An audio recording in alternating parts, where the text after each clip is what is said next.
Hey guys, and welcome back for another video. Today I have a little bit of Guild Wars 2 news. If you haven't been on the Guild Wars 2 site or looked through some of the Reddit posts that have been going up today, there is a bit of a pre-announcement for the November 13th patch, and this is sort of my dream patch because finally guys, Sigils and Runes will now be salvageable. Now, that is not the entirety of this patch. They are also going to be doing a revamp to Runes and Sigils as well, but for me, that's the biggest takeaway. For years now, I've been looting things in-game, salvaging everything that I loot, and I just end up with an inventory full of these things, and there's just not a good way to deal with them outside of selling them, or I guess if you're bored enough, you could throw them in the Mystic Forge. But now, finally, at long last, they're doing something about all these runes and sigils we accumulate and basically do nothing with.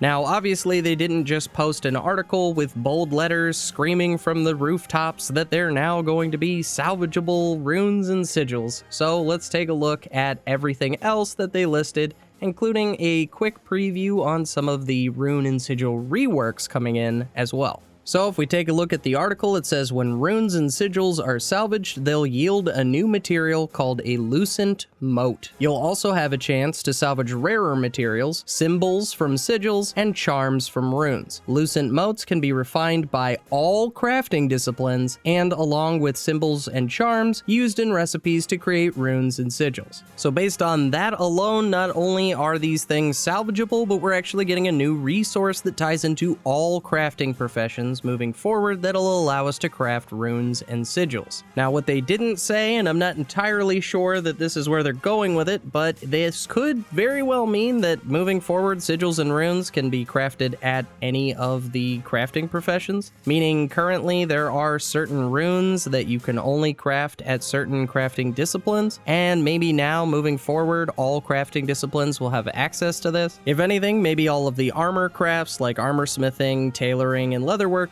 can make all of the runes, and any of the weapon crafts like artificing, huntsman, and weaponsmithing can make any of the sigils, but we'll have to see. If I were to bet on this, I would say that pretty much any profession that allows you to make a rune or sigil now will continue to be your source of that rune or sigil. It's just that the crafting materials to make that are slightly more universal, as you can salvage them from basically any gear you loot. With that little bit of speculation aside, there are some other salvage kit changes coming in as well. Back to the article, it says the chance to extract runes and sigils from a salvaged item using a salvage kit will change to a chance to salvage runes and sigils. All I can pull from this is that instead of getting runes and sigils when salvaging gear, anytime you would have got a sigil or rune in the past, it'll automatically be salvaged into some lucent motes, sigils, or charms. The only outlier to this update is going to be the Black Lion Salvage Kit.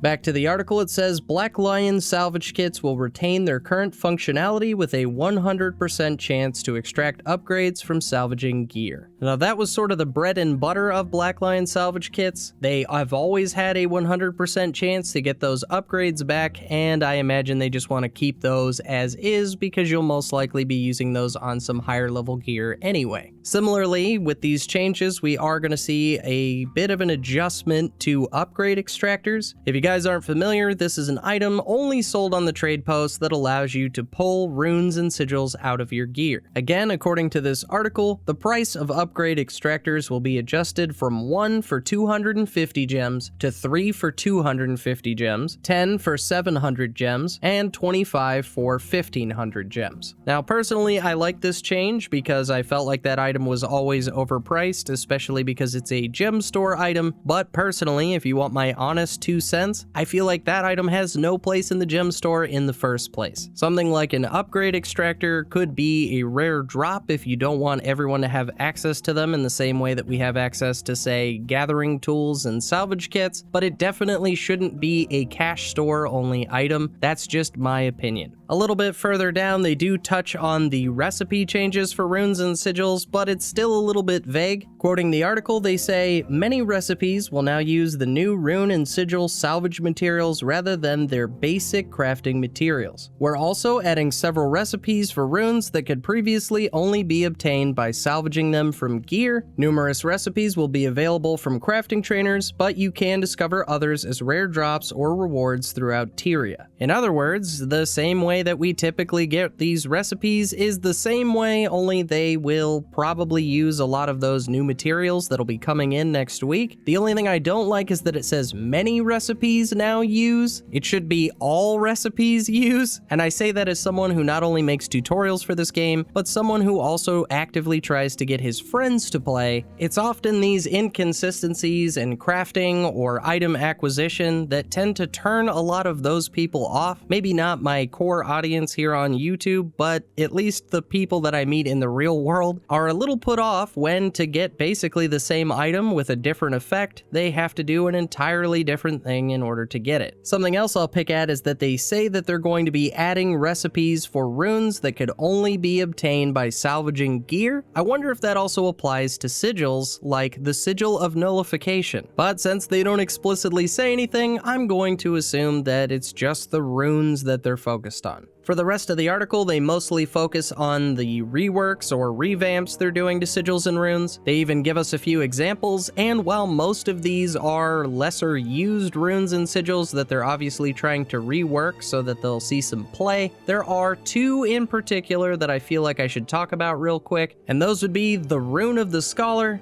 and the Sigil of Concentration. Both of these upgrade items are used in the current meta. Runes of the Scholar are a pretty common staple in a lot of power builds, and as you can see on screen, the only real change is the 6th set bonus. Originally, that's going to be increased damage by 10% when health is above 90%. It'll now be plus 125 ferocity, and additionally, we get increased damage by 5% when your health is above 90%. As for the Sigil of Concentration, well, if you're playing a Chrono support, you probably don't want this sigil to change, as it's sort of been a staple for a very long time. Currently, applying a boon increases the duration for 33% for 7 seconds after swapping to this weapon in combat. And quite shockingly, the change they want to make is that it'll only be 10% boon duration flat. On this change, ArenaNet says, concentration has been impacting boon granting professions for some time. While it has enabled a few very strong builds, it also makes the Sigil of Concentration mandatory in high-end PvE content without any way to replace it. So we're adding a couple of utility options that will help with this while tuning the sigil to a reasonable level. So it seems like, at least for the Sigil of Concentration, this might not be a permanent change. Not to say that it'll go back to the way that it was, but if the results are catastrophic, I imagine they'll roll a little bit more boon duration back into the sigil. We'll just have to see. I am curious what they mean by we're adding a couple of utility options that will help with this. As in, is this a new consumable? Is this a change to balance that's coming in with this patch? I'm not really sure, but I guess we have about a week before we'll know exactly what all of this entails for the future of the game. Before I wrap this up, I do want to leave you with the reasoning behind this rework altogether. Again, quoting the article, it says, runes and sigils can be strong augmentations to builds, but some have been less useful. With this update, the majority of runes and sigils in Tyria have changed in some fashion, some subtly, some dramatically, all with the goal of creating more meaningful choices from a bunch of interesting options. We've aimed to remove randomness in general so you can better evaluate and depend on an item's benefits. Dubious advantages like gaining Aegis when you're struck can actually encourage you to get hit. This feels odd, and even worse when getting hit isn't guaranteed to give you that benefit. So we're getting rid of the vast majority of when struck upgrades and all of their unpredictability. And that, guys, is pretty much all there is to this article.